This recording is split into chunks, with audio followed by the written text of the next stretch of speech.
GreedFall is the game you should care about if you're a fan of Bioware, RPGs, or just fascinating new IPs about fantasy lands, magic, plagues, monsters, swords, pistols, and mysteries about your character's strange facial mark. Yup, that last point was a bit too specific to be about anything but GreedFall, but hey, let's just go with it, shall we? GreedFall is an RPG that, as Ian pointed out, is made by spiders and thus sounds a bit creepy, but in actual fact it could be the game for you if you sense a severe lack of Dragon Age in your life. See, that list was just me reeling off a list of what makes GreedFall, but there's so much more to the game than I can possibly fit into a minute-long introduction. Basically, it's set in a world heavily inspired by 17th century exploration, but the land your character comes from is ravaged by a disease named Malachor. Polluted, overpopulated, and generally a place to live, you sail to the remote magical island of Teer Fradee. Untouched by the plague, it might hold the cure to the illness spreading across the mainland. But there are some who want to exploit Teer Fradee's other riches, and you can bet that its native population isn't into that idea. Who would have thought? So, if you have an RPG, or specifically Dragon Age-shaped void in your life, or even Mass Effect and aren't too fussy about the lack of aliens, here's why GreedFall could be the game for you. Let's start with the world first. Describing Teer Fradee as wild and free might make it sound like an Instagram post written in calligraphy, but it's true. But because it's wild, there are people who want to take control of Teer Fradee's wilderness and use it for their own gain. Don't go into GreedFall expecting a wild open-world RPG though, as in the game, like in Dragon Age, areas are split into zones that you'll move between, with only a couple gated until you get to them in the main plot. Along the way, you'll be pitted between a handful of various factions, such as mercenaries, scholars, the congregation of merchants, who are the ones who brought you to Teer Fradee in the first place, and, obviously, the folk who are native to Teer Fradee. Because, funnily enough, the original inhabitants aren't particularly thrilled with the fact that their home's resources are getting exploited in this fantasy version of colonialism. And because this is a decent RPG, these factions do not exist in a bubble. As well as having their own beliefs, they've got aims in mind as well as allies and enemies, plus their own settlements. In a neat detail, apparently if you dress in the clothes belonging to each faction, it'll be easier for you to blend in. That might mean that if you have a conversation with one of their leaders, you've got more chance of succeeding, but dress in, say, the clothes of their enemies? That probably won't go down too well. If you're looking for a fantasy world that feels bigger than your playable character, and enjoy the idea of being able to play different factions against each other while maintaining precarious alliances, then GreedFall definitely sounds like it'll be the game for you. Making your own alliances is a key part of GreedFall. Your interactions with each faction are reflected in the game's reputation system and, predictably, each decision you make can either please or piss off those factions and their leaders.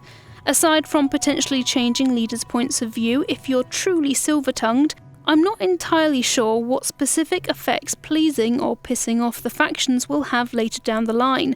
But perhaps you'll find them ditching you in a crucial battle where their knowledge of warfare would have come in handy, or maybe get your companion, one who belongs to their faction, to abandon you. Yep, you heard me right. You have companions in GreedFall. 5 are at your disposal to choose from, plus 2 can be by your side at any one time, helping you in negotiations and in battle. They can be from different factions, although pick carefully, because having 2 arch-enemies in your party is going to make for some interesting diplomatic challenges. Companions can help or hinder your attempts at diplomacy, with the input of your companions helping to influence whether you fight or take the less violent route. So, choose who to bring on your adventures very carefully indeed, as you'll have a roster of buddies to choose from.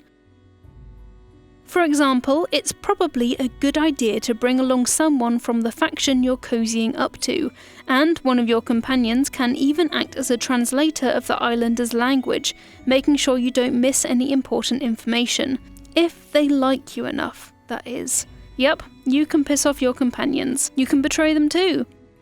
But, like in real life, treat them like if you want, but don't be surprised when they ditch you. On the other hand, you can up the charm and romance some of them, if that's your thing. Beware though, as each companion has their own quests for you to tackle. Ignore those quests and they'll leave you out of pure frustration, which, honestly, is fair enough. I don't blame them for not wanting to water a dead plant, after all. Complete those quests though, and you might find yourself becoming more attached to them than you originally thought possible. Which, I think we can all agree, is something we've been through at least once. Looking at you, Kate. As for you, you're a neutral party, so which factions you help out is completely up to you. You've come to Teer Fradee to find a cure for the Malachor disease, but you've got your own personal mysteries to tackle. That mark on your face is mighty peculiar, and figuring out its origins, and your own, is going to occupy your time on Teer Fradee too. Are you in some way related to the magical inhabitants of the island? Those questions will probably haunt you during your time in GreedFall, and might even influence how you interact with some of the factions. Building your character into someone who really feels like you, or feels like the person you want to play as, is a big part of GreedFall. So, as well as being able to customize your appearance in the usual ways, there are no skill classes in GreedFall. No hunter tree, no mage tree, no muscled melee weapon swinging tree, nothing. Just one big skill tree, roughly split into 3 types. So, you can pick and build up any skill you want, meaning that if you want to be a spell sword with a knack for bladed implements and magic, you can. I mean, just look at it. There's over 100 skills to choose from, and that's not even taking into account the combinations of armour and weapons you can have, which have their own extensive customization options. Plus, there are attributes and talents, which are distinct from skills in some kind of way that, to be honest, I can't quite define. After looking into it, attributes are split into strength, endurance, accuracy, agility, mental power, and willpower, and seem to broadly affect your wider stats, like the amount of mana you have, the power of your firearms, or your health. Talents are more specific, aiding you in lockpicking, crafting potions, your literal balance, or crafting armour, all the stuff that has tangible effects rather than stat tweaks happening behind the scenes. The very fact that there are 3 types of skills makes me a little bit giddy, as by the looks of it, there's a catastrophically large amount of tweaking you could do to make sure your character is exactly the sneaky rogue, chaotic mage, or a blend of melee and magic that you imagined. So, if you've ever found yourself frustrated by the fact that sometimes it can feel like you're railroaded into being a mage, a thief, or a warrior, GreedFall could be exactly the game you're looking for. Mid-fight, you'll find yourself switching between bouts of magic before depleting your mana and turning to using swords or pistols, which are inspired by the 17th century and look like they pack one hell of a punch. Or one hell of a bullet? For you Dragon Age fans, you can pause combat and use a special mode to continue the fight like it's a turn-based RPG, allowing you to queue up spells and attacks to aid you in managing the combat flow a little bit more. Speaking of weapons, you can change up how your favourite stabbing or shooting tool works in GreedFall at your camp. Change the guard on swords to increase their damage, or the grip on guns to do the same, which will send you hunting for crafting supplies to get that perfectly deadly look for your favourite weapon. You can also customise your outfits too, adding different spaulders to your getup, plus changing your hat, boots, clothing, jewellery, and cape! Oh god, I'm gonna spend hours in this. Like loads of you watching this, actually, but hey, that's the point. Key to a good RPG is making your character really feel like you've moulded them into the person strolling around in your imagination. Whether that's a dick who pisses people off for fun, or the noble do-gooder who tries to please everyone. As GreedFall doesn't have enemy scaling, you'll really feel it when you become more powerful, as enemies that at first had you downing health potions are suddenly dead in one hit. Boy, I think we can all agree that's a damn good feeling. Anyway, all that kit doesn't just look good. You'll need it to be as damage resistant as possible if you choose to tackle quests violently. Violence isn't the only way to complete quests though, as you can also use diplomacy or deception. Yup, being an asshole is definitely an option in GreedFall, with eavesdropping on conversations to gain a sly advantage absolutely being an option, though you might want to be careful about pissing off too many people. I don't know if it affects how you interact with the territories belonging to particular factions, but I'd imagine that the town guards might have a word or two to say to you, and probably a punch or two to throw if you become notorious for screwing their faction over. Big things like factions, companions, and deep customization options aren't the only thing that makes GreedFall a killer time sink for RPG fans, as well as question marks to uncover all around the map. Anyone who's played Assassin's Creed or The Witcher might be getting an eye twitch right now. GreedFall also does fast travel differently.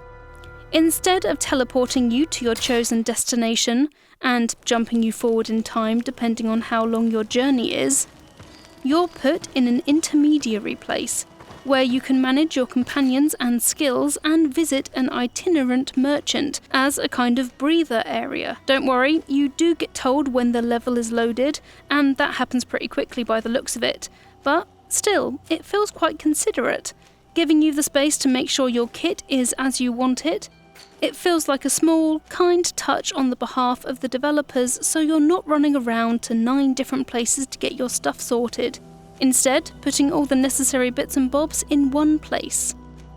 And, judging by how much time I waste when I'm running around between different merchants and blacksmiths, it's something I definitely appreciate already. Plus, instead of going the traditional medieval route for this fantasy RPG, GreedFall draws inspiration from 17th century Europe, hence the guns, capes and fancy hats. It's a period of history that hasn't been touched on much by major games, with the Middle Ages or earlier time periods getting the magical fantasy video game treatment instead. 17th century Europe was the tail end of the Renaissance, when exploration, scientific discoveries and culture were all at their zenith. Mind you, it was also horribly violent and exploitative.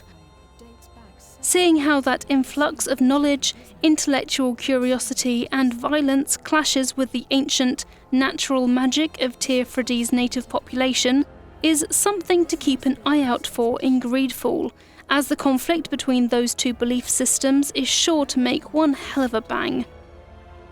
It's refreshing to see fantasy envisaged in a new time period, as medieval fantasy can feel a tiny bit predictable now. With around 35 hours of gameplay and over 80 quests, there's plenty of time for you to explore that intricate world of GreedFall for yourself. Basically, those are the reasons GreedFall could fill that Dragon Age-shaped hole in your life. With its companions, factions, and multitude of ways to take on quests, as well as that dizzying skill tree, it's definitely looking possible to sink dozens of hours into GreedFall. Who knows, if it's a hit, this could be the beginning of a beautiful relationship. Well, a beautiful relationship between us gamers and the game. Not so much for the factions you may or may not piss off in GreedFall. Anyway, if you liked this video, great, I enjoyed making it. Subscribe to Eurogamer for more video gamey goodness, and more GreedFall bits and bobs once it's released on September 10th. Plus, chuck a like our way if you want, and click the bell icon to get notified when a new video appears. We release a new video every single day, so you won't be waiting long. See you next time.